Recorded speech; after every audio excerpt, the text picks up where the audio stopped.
Okay, my name is Captain McKay, and I want to talk to you about this Undertaker WrestleMania Heritage figure. I just got this today at Toys R Us, about 20 bucks.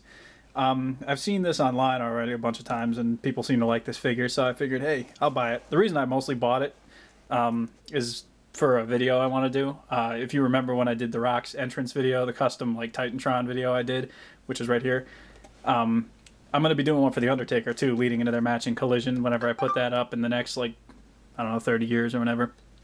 But, you know, I kind of wanted to go back over and use a bunch of different versions of The Undertaker in that video because, you know, it's just a fun entrance. Anyway, I'm rambling. If you're wondering, by the way, they also had the Kane figure too, which I did not get because, well, a couple reasons. First and foremost, the red part that, like, goes across his chest was, like, painted sloppy. It looked like the top half was, like, a darker color than the pointed flame things were. Second, I already have the basic version of that, so I don't really need two of the exact same figure. And third, I just didn't want to spend the money. So I bought Undertaker. And as you see here, he's from WrestleMania 7, I believe, if my Roman numerals are correct. He weighed 212 pounds at WrestleMania 7, so he was very skinny. Nah, I'm just messing with you. This just back of the card is wrong. Yeah, nice picture. He doesn't include the tie, though. So that sucks, but whatever. All right, let's open him up. All right, so here he is out of package.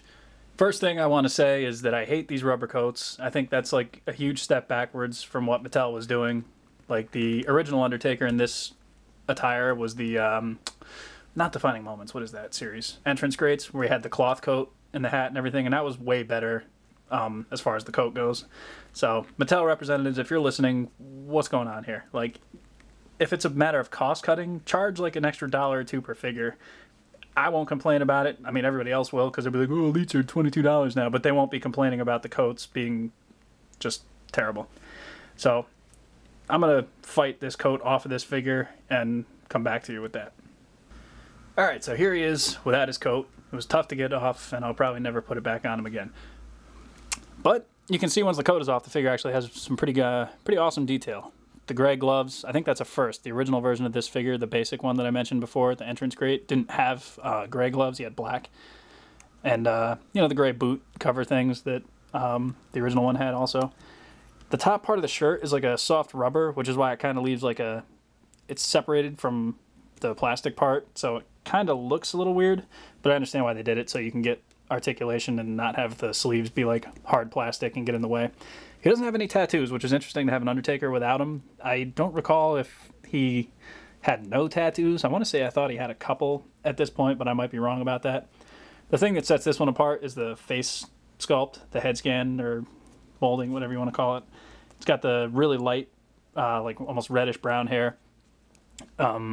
Just the red beard like that. It's very early appearance Undertaker. Very cool if you don't have the first figure, and I don't have that figure. I have the accessories from it, but I don't have the figure. This is the first Elite that I've bought in a long time where all of his articulation is essentially perfect right out of the package. I don't really have a problem with any of the other Elites I've bought except for the ankles, but this one seems like they bend pretty well right out of the package. Most times you got to fight them, and the ankles are like fused to the bottom of the leg. But yeah, overall, cool figure. Here you can see him compared with other Elite-style Undertaker figures. This is the... I don't know if it's Elite 14. I don't know. Don't quote me on that. Somebody correct me. Tell me what figure this is if you know. But a more modern version of Undertaker from like maybe 3 or 4 years ago. And then this is the Survivor Series 96 Undertaker where I just painted the black gloves on him to make kind of like an Attitude Era figure. You can see fits in great with these. So if you want to have like a whole history of the Undertaker. I also have the one with the purple gloves, Elite 23. And I used to have the Big Evil version, like the biker. So those two would also fit in perfect with this figure. And here he is with the tie and the cloth jacket from the Entrance Greats figure. I'll be honest, I don't know why they didn't include the tie with this one too. I mean, it's obviously that they already made it, so it's not like they forgot how. And plus the earlier Elite with the purple, he came with a purple tie, so I don't know if it was just a cost-cutting measure or whatever the case, but I think he looks good with the tie. And the cloth coat is obviously a huge improvement because you can still use his arm articulation and you could still move his legs forward and back without having that big, stupid rubber coat in the way. But overall, if you want this Undertaker, I would suggest it's worth the 20 bucks if you want the old school look. And if you have these extra accessories from the first version, it's even better because now you have an elite styled Undertaker that you can put these on, and everything is obviously compatible. It looks cool. So that was my thoughts on this action figure. If you want to buy it, I suggest you do so. And as I mentioned, I will be using this in some animation. I want to make an entrance video for him, so look out for that eventually. I don't know when, but it's coming. All right, thanks for watching. See you next time.